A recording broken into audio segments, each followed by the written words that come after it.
love Wayne Coleman. He's always talked highly of you. I love him. I wish he could got his life together a little bit more with his girlfriend Valerie. You know, remember Valerie? You ever talked to Valerie about Valerie? Yeah, they're still together. They're both not in great health, though. No, but Valerie, what a sweetheart. He's got you know his daughter? No, because his daughter lives in Florida now. He's still in Phoenix. Still in Phoenix. Yeah. I love Billy. What a look he had, man. Can you imagine? Can you imagine how Billy Graham would have got over looking like Billy Graham does and did in his day today with his social media? And he went to the ring, brother, with all this Facebook and shit. He went to the ring without any music. There wasn't no bombs and arterial the howitzers going off. He just went out there and did Billy Graham stuff. It was like, wow. Him and the Grand Wizard. You see them? You know how he looked? Oh yeah. Oh man.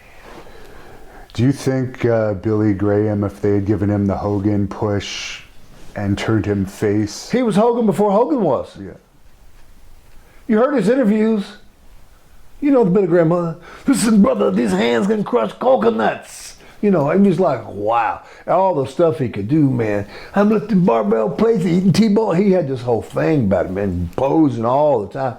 He had the rap down, man. He could write you, I mean, Billy, I'd have him on my radio show. He said, Hillbilly, I'm going to write up a little thing for you. Write me up a little thing, and I'd say it. He'd say it over there. It was great. You know, some of that limericking and rhyming like you do like Muhammad Ali. Yeah. Sure, he could have got over. He could have got over. Absolutely.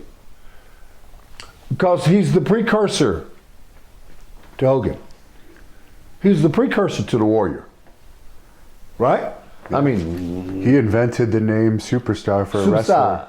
Superstar Billy Graham. Yeah, baby. Yeah.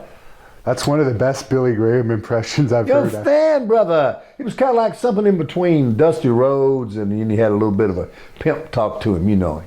You know, man. You know, he was the greatest. I mean, God, I mean, you could just watch them interviews he would do when he'd come out with that tie-dye on, that savage tan, like he was just about burned under a flame, you know, and that hair, and man, it was like a hippie looking, you know, far out like cosmic, you know, San Francisco musclehead. Wow. How did you guys end up gravitating together? Billy had came back into the company after he'd had hurt. He'd had a couple of injuries and stuff, and he needed a little help, you know. And they brought him back. Vince brought him back. His hip was bad and everything, and he come back. And man, I was delighted because I'd never been around Superstar Billy Graham, and I know the deal on him. He was fabled, and he come back in with with the tie-dyed tights and all that stuff, and I got to hang out with him, so we'd ride some together, right?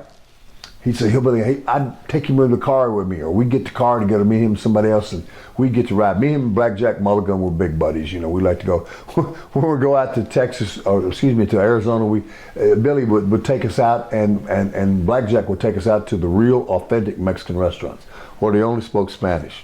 I mean, out in some little dive thing, and it was unbelievable.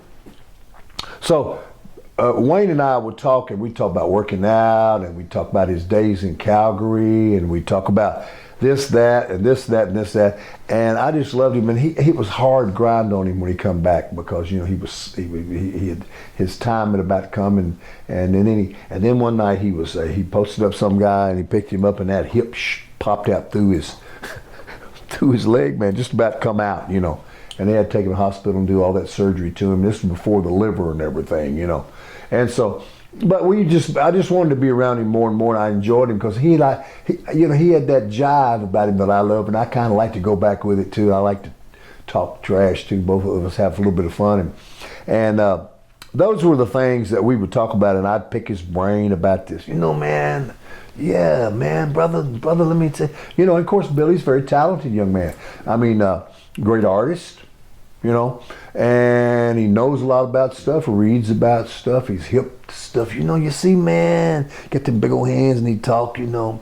And I was just the kind of guy that would just I wanted to learn all that stuff, you know. And some of my funniest trips was getting me and him and Dusty.